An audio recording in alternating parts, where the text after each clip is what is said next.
Magandang araw mga kababayan. Narito ang pinakabagong weather update natin ngayong araw, December 13, 2024, Friday. Alamin natin ang mga lugar na maaapektuhan ng ITCZ at iba pang weather system na magdadala ng mga pag-ulan dito. At yung development ng binabantayan nating posibleng bagyo na mabuo next week. Para naman lagi kang updated sa lagay ng panahon, i-click mo lang ang subscribe button. Ngayong araw, tatlong weather system pa din ang nakakaapekto sa ating bansa.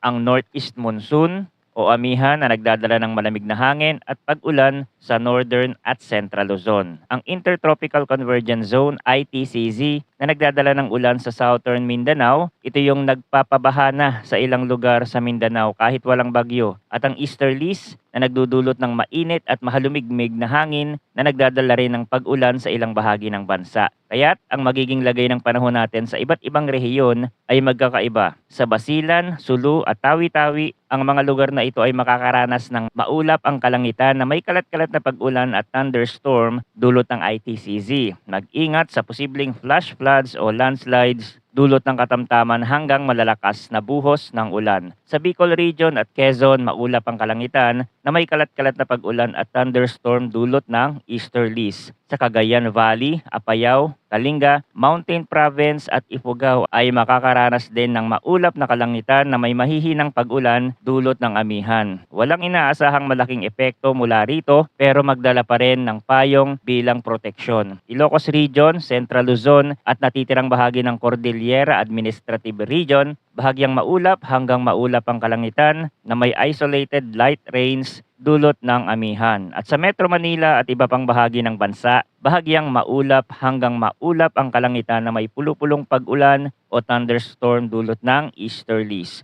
Posibleng magdulot ng flash floods o landslide ang malalakas na thunderstorm, kaya mag-ingat pa rin mga kababayan. Update din tayo sa tropical cyclone threat potential ng Pag-asa. Ito pa rin yung kahapon, week 1 hanggang December 17. Wala tayong inaasahang low pressure area na mabubuo sa loob at labas ng Philippine Area of Responsibility. Pero pagdating ng week 2, between December 18 to December 24, tumaas ang potensyal na may mabuo na low pressure area at maging bagyo. Ito ay gagalaw sa eastern portion ng Mindanao, Visayas, and southern Luzon. Gamit ang ibang meteorological agency model like GFS ng United States, nakikita nila by December 18 nandito na yung bagyo sa may silangan ng Mindanao. At medyo nagbago yung kilos nito dahil sa lumalakas na amihan, hindi na siya makakaangat at itinutulak siya nito paibaba. Kaya ang tatahakin niyang daan base sa forecast model ay sa Mindanao at Visayas area. Patuloy natin itong imo-monitor kasi hindi din natin inaalis ang posibilidad